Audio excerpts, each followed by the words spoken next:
There comes a moment in your life, and it doesn't arrive loudly. It doesn't knock on your door or announce itself with certainty. It slips in quietly, somewhere between the last time you cried over what hurt you and the first time you realized you were tired of hurting. It's subtle, almost easy to miss, but if you catch it, if you really feel it, it will change everything. Because that moment is the moment you begin to understand the art of being unavailable to what no longer serves you. And no one really teaches you how to do that. They teach you how to love. They teach you how to be patient. They teach you how to forgive, how to give second chances, how to see the good in people, how to stay, even when staying slowly breaks you. But no one teaches you how to leave. No one teaches you how to emotionally clock out of something your heart once called home. No one teaches you how to look at a person, a pattern, a situation, and say, "This may have meant everything to me once, but it no longer gets access to me now." So you learn the hard way. Through sleepless nights replaying conversations, through staring at your phone, wondering why someone who said they loved you could go silent so easily, through trying to shrink yourself into someone more acceptable, more lovable, more enough, for someone who had already decided not to choose you fully. And somewhere along that journey, you begin to feel it. The exhaustion. Not just from the heartbreak, but from constantly being available to things that hurt you. Available to confusion. Available to inconsistency. Available to half love, half effort, half truths. Available to people who only show up when it's convenient, and disappear when it requires intention. And one day, something inside you shifts. You don't become cold. You don't become bitter. You become aware. Aware that your energy is sacred. Aware that your time is limited. Aware that your heart deserves protection, not punishment. And that awareness becomes the beginning of your power. Because being unavailable is not about being mean. It's not about revenge. It's not about making someone else feel what you felt.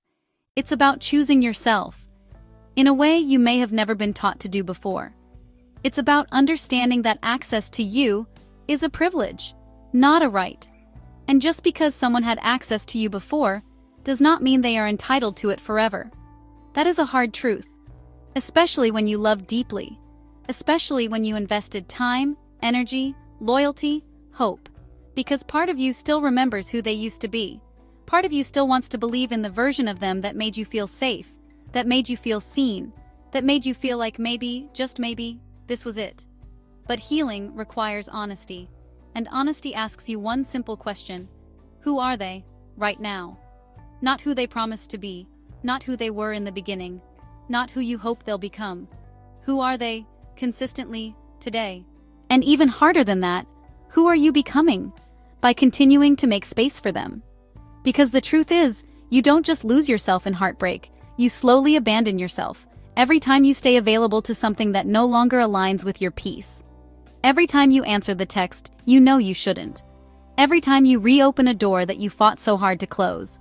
Every time you ignore your intuition, just to hold on to a connection that is already slipping through your fingers. Being unavailable is not about rejecting others, it's about no longer rejecting yourself. It's about listening to that quiet voice inside you that says, "This doesn't feel right anymore." And instead of silencing it, you honor it. That's where your power lives. Not in how much you can endure, but in how much you are willing to walk away from.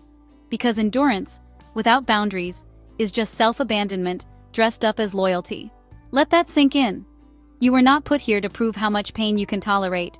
You were not created to be someone's emotional safety net while they give their best to someone else. You were not meant to be the one who always understands, always forgives, always waits, while your needs sit quietly in the corner, hoping to be acknowledged. There is nothing noble about shrinking yourself to fit into a space that cannot hold you. And yet, so many women do it. Out of love, out of hope, out of the fear that walking away means losing everything.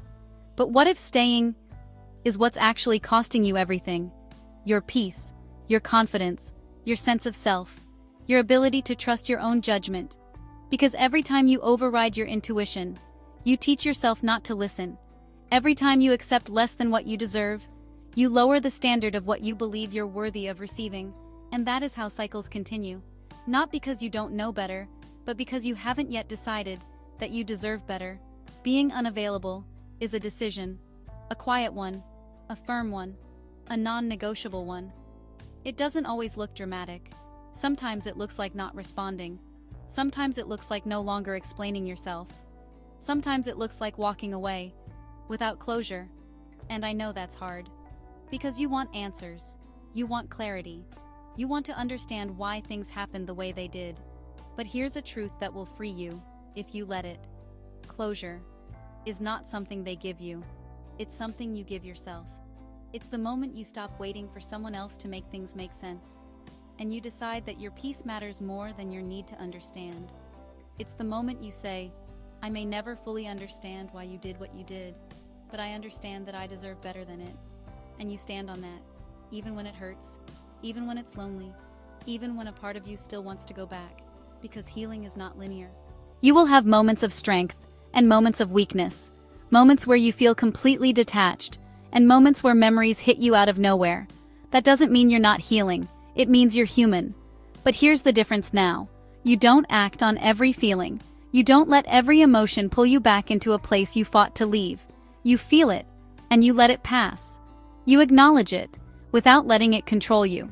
That is emotional maturity. That is growth. That is the art. Because being unavailable is not about building walls.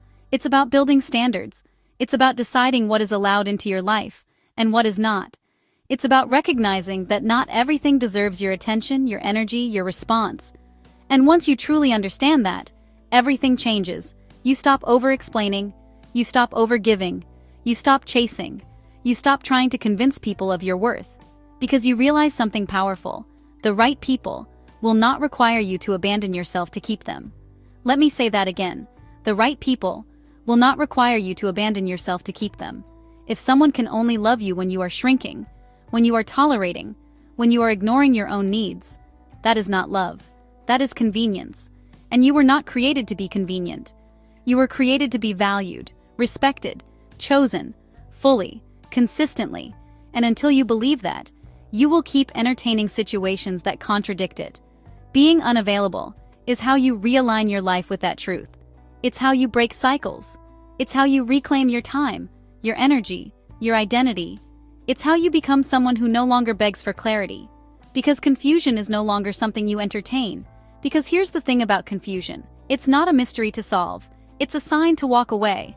When someone is consistent, you don't feel confused. When someone values you, you don't feel uncertain.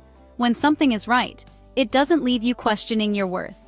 So if you find yourself constantly overthinking, constantly analyzing, constantly trying to piece together mixed signals, that is your answer.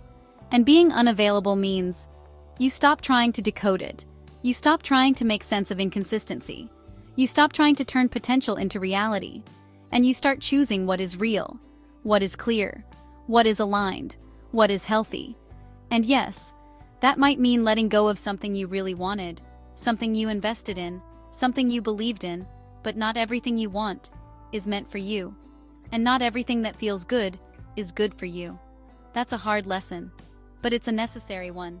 Because your life will change the moment you stop asking, why didn't this work? And start asking, why was I willing to accept this? That question will shift everything. It will lead you back to yourself, to your standards, to your boundaries, to your worth. And from that place, being unavailable no longer feels like a loss. It feels like protection. It feels like peace. It feels like freedom. Because you're no longer tied to what drains you. You're no longer waiting for someone else to show up correctly. You're no longer stuck in a cycle of hoping, hurting, healing, and repeating. You've stepped out of it. And stepping out takes courage. Because it means facing yourself. It means sitting with your emotions instead of distracting yourself from them. It means choosing growth, even when comfort is calling your name. But every time you choose yourself, you get stronger.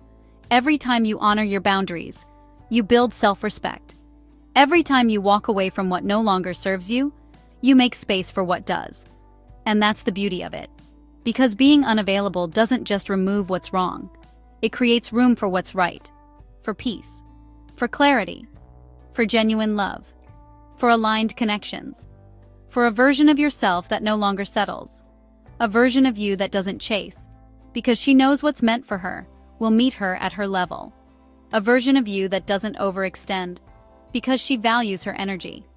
A version of you that doesn't stay where she is not valued, because she finally understands that her presence is enough.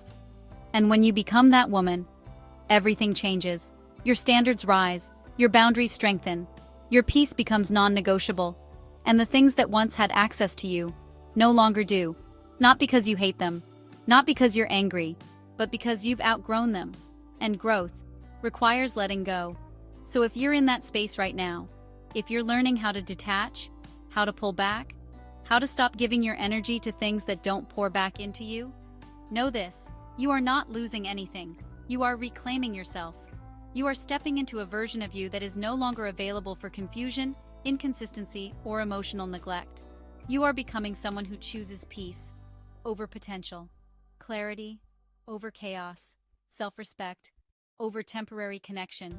And that is not easy, but it is worth it every single time.